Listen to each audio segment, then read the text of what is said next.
നമ്മൾ ഏറ്റവും കൂടുതൽ റിപ്പീറ്റ് ആയിട്ട് കാണുന്നത് ഒരുപക്ഷെ 80s-ലെയും 90s-ലെ സിനിമകളായിരിക്കും. അതിൽ 90s-ലെ ചില സിനിമകളെക്കുറിച്ച്, അതായത് കുറച്ചുകൂടി വ്യക്തമായിട്ട് പറയുകയാണെങ്കിൽ 95-ലെ കുറച്ച് സിനിമകളെക്കുറിച്ചും അതിൻ്റെ ബോക്സ് ഓഫീസ് സക്സസ്സുമാണ് ഞാൻ ഇന്ന് നിങ്ങളോട് പറയാൻ പോകുന്നത്.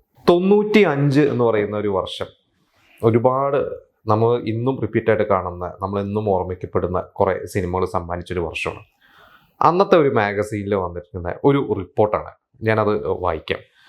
ഇത് 95-ലെ ഫസ്റ്റ് ഹാഫ് റിപ്പോർട്ടാണ്, അതായത് ഏകദേശം ജൂൺ 30 വരെയുള്ള സിനിമകളുടെയാണ്.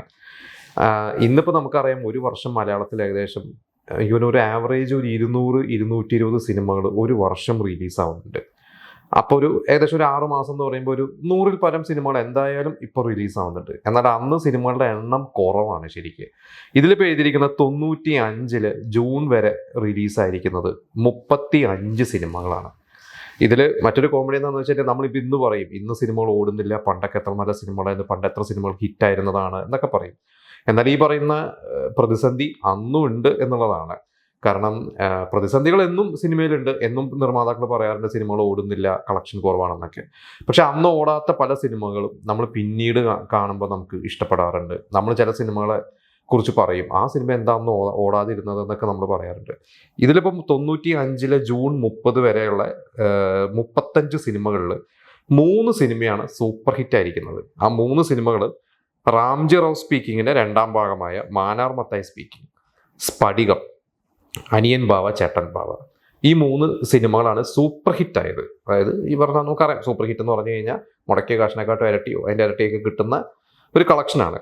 ഇപ്പം ഇതിൽ മാനാർ മത്തായി, അനിയൻ ബാവ ചേട്ടൻ ബാവ എനിക്ക് തോന്നുന്നു, എൻ്റെ ഓർമ്മ ശരിയാണെങ്കിൽ 95 തുടക്കം, ആ ഒരു ജനുവരി മാസമാണ് റിലീസായിരുന്നത്. അത് വൻ ഹിറ്റായിരുന്നു ശരിക്കും. രാജസേന ജയറാം കൂട്ടുകെട്ടുള്ള ഏറ്റവും വലിയൊരു ഹിറ്റ് തന്നെയായിരുന്നു. അതായത് കടിഞ്ഞൂൺ കല്യാണവും അയലത്തെ അദ്ദേഹവും മേലെപ്പറമ്പിലൊക്കെ കഴിഞ്ഞിട്ടാണ് അനിയൻ ബാവ ഇറങ്ങുന്നത്. അനിയൻ ബാവ വരുന്ന സൂപ്പർ ഹിറ്റായത് ശരിക്കും. അത് കഴിഞ്ഞിട്ട് ആ വിഷു സീസണിൽ 95 വിഷു സീസണോടനുബന്ധിച്ച് മാർച്ച് അവസാനവും ഏപ്രിൽ ഫസ്റ്റ് വീക്കൊക്കെ കുറേ സിനിമകൾ റിലീസായിരുന്നു. അന്ന് അതിലൊരു സിനിമയാണ് സ്ഫടികം. നമ്മളെ സ്ഫടികം കുറേ കാലം ഷൂട്ടൊക്കെ നീണ്ടുപോയിട്ടാണ് സിനിമ റിലീസ്. അത് വേറൊരു കഥയാണ്. കാരണം ആ ഒരു സിനിമ തുടങ്ങി കുറച്ച് ഷെഡ്യൂളുകളൊക്കെ ആയി ബ്രേക്കായി മോഹൻലാൽ വേറെ സിനിമയിലേക്ക് അഭിനയിക്കാൻ പോയി. ഒരുപാട് പ്രശ്നങ്ങൾ ആ സിനിമയുടെ പിന്നിലുണ്ടായിരുന്നു. അതിൻ്റെ ഒരു പ്രൊഡക്ഷൻ സൈഡിൽ എന്ന് പറഞ്ഞു കഴിഞ്ഞാൽ അത് തീർക്കാൻ കുറച്ച് ബുദ്ധിമുട്ടുണ്ടായിരുന്നു. ഏകദേശം 1.5 വർഷമൊക്കെ കഴിഞ്ഞിട്ടാണ് സ്ഫടികം റിലീസാവുന്നത്. സ്ഫടികം സൂപ്പർ ഹിറ്റായി. സ്ഫടികത്തിൻ്റെ ഒപ്പം വേറെയും കുറേ സിനിമകളുണ്ടായിരുന്നു, അത് ഇത് കഴിഞ്ഞിട്ട് ഞാൻ പറയാം. പിന്നെ ആ ഒപ്പം ഇറങ്ങിയ മറ്റൊരു സിനിമ മാനാർ മത്തായി സ്പീക്കിംഗ്. പിന്നെ അപ്പോൾ ഈ 3 സിനിമകളാണ് ശരിക്കും ആ വർഷത്തെ ആദ്യത്തെ ഒരു 6 മാസം റിലീസായ 35 സിനിമകളിൽ സൂപ്പർ ഹിറ്റായത്. അനിയൻ ബാവ ചേട്ടൻ ബാവ, മാനാർ മത്തായി സ്പീക്കിംഗ്, സ്ഫടികം. പിന്നെ വേറെ കുറച്ച് സിനിമകളുണ്ട്. ആ സിനിമകളും ഹിറ്റായ സിനിമകളാണ്. അതായത് മുടക്കിയ കാശിനെക്കാട്ടും കൂടുതൽ കിട്ടി, എന്നങ്ങനെ ഭയങ്കര സൂപ്പർ ഹിറ്റ് ഒന്നും ആയില്ല. അതിലൊന്ന് മിമിക്സ് ആക്ഷൻ. എനിക്കൊണ്ട് മിമിക്സ് ആക്ഷൻ 500 എന്ന് പറഞ്ഞ സിനിമയാണ്. അതൊരു 11ഓളം മിമിക്രി താരങ്ങളും ഒക്കെ അഭിനയിച്ച ഒരു സിനിമ. നിങ്ങൾ എല്ലാവരും കണ്ടിട്ടുണ്ടാവും. രാജൻ ബിദേവിൻ്റെ ഒരു 11 ആൺമക്കളും അവർക്ക് ഒരേ ഒരു പെങ്ങളായ ചിപ്പിയും ഒക്കെ അഭിനയിച്ച ഒരു സിനിമയാണ് മിമിക്സ് ആക്ഷൻ 500. കുസൃതിക്കാറ്റ്, ജയറാമിൻ്റെ കനകയൊക്കെ കോളേജ് ലെക്ചേഴ്സായിട്ട് അഭിനയിച്ചിട്ടുള്ള, ജഗദീഷ് ശ്രീകുമാറൊക്കെ നല്ല ഉഗ്രൻ കോമഡിയൊക്കെ ചെയ്തിട്ടുള്ളതാണ്. പിന്നെ ഹൈവേ, സുരേഷ് ഗോപി, വിജയരാഘവൻ, ഭാനുപ്രിയ, നമ്മുടെ ഡയറക്ടർ ജയരാജൻ്റെ സിനിമയാണ് ഹൈവേ എന്ന് പറയുന്ന സിനിമ. മഴയത്തും മുമ്പേ, ഒരു അഭിഭാഷകന്റെ കേസ് ഡയറി, തച്ചോളി വർഗീസ് ചേകവർ, സാദരം, മിന്നാമിനുങ്ങിന് മിന്നും കെട്ട്, ഇത്രയും സിനിമകളാണ് അന്ന് ഹിറ്റ് പട്ടികയിൽ. അപ്പോൾ ഈ പറഞ്ഞ ഇപ്പോൾ നമ്മൾ നേരത്തെ പറഞ്ഞ സൂപ്പർ ഹിറ്റ് 3 സിനിമകളാണ്. അപ്പോൾ 3 സിനിമകൾ കഴിഞ്ഞാൽ പിന്നെ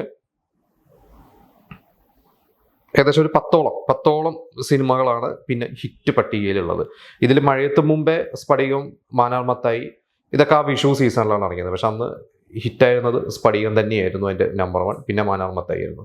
മഴയത്ത് മുമ്പേ അതിൻ്റെ തൊട്ട് താഴെയായിരുന്നു. പിന്നെ ഉണ്ട് വേറെ കുറേ സിനിമകളൊക്കെ ഉണ്ട്. ശരിക്ക് എൻ്റെ ഒരു ഓർമ്മയിൽ ആലഞ്ചേരി നമ്പഴാക്കൾ എന്ന് പറയുന്ന ഒരു സിനിമയൊക്കെ ആ വിഷുവിലാണ്. പക്ഷെ അത് എനിക്കൊണ്ട് ചിലപ്പോൾ ഒരു ആവറേജ് വിജയമായിരിക്കാം. പിന്നെ സാദരം എന്ന് പറയുന്ന ഒരു സിനിമ ജോസ് തോമസ് എന്ന ഡയറക്ടറുടെ, സുരേഷ് ഗോപിയുടെ വളരെ സീരിയസ് ആയിട്ടുള്ളൊരു സിനിമയാണ് ശരിക്കും. അതൊരു ആക്ഷൻ മൂഡിലുള്ളൊരു സിനിമയല്ല, ലോഹിദാസിൻ്റെ സ്ക്രിപ്റ്റാണ്. അപ്പം ആക്ഷൻ മൂഡിലുള്ള സിനിമ അല്ലാത്തതുകൊണ്ടായിരിക്കും അതങ്ങനെ ഭയങ്കര ഹിറ്റൊന്നും സൂപ്പർ ഹിറ്റിലേക്കൊന്നും ആവാതിരുന്നത്. പക്ഷേ സുരേഷ് ഗോപിക്കൊക്കെ അതൊരു മിനിമം ഗ്യാരണ്ടി ഉണ്ട്. ജയറാം, നമ്മളിതിൽ നോക്കുമ്പോൾ മനസ്സിലാവുന്നത് മോഹൻലാലിൻ്റെ ഒരു സിനിമയുണ്ട്, പിന്നെ ജയറാമിൻ്റെ സിനിമകളുണ്ട്. അപ്പം ജയറാമിനൊക്കെ അന്നൊരു മിനിമം ഗ്യാരണ്ടി ഉള്ള ഒരു നടൻ തന്നെയായിരുന്നു.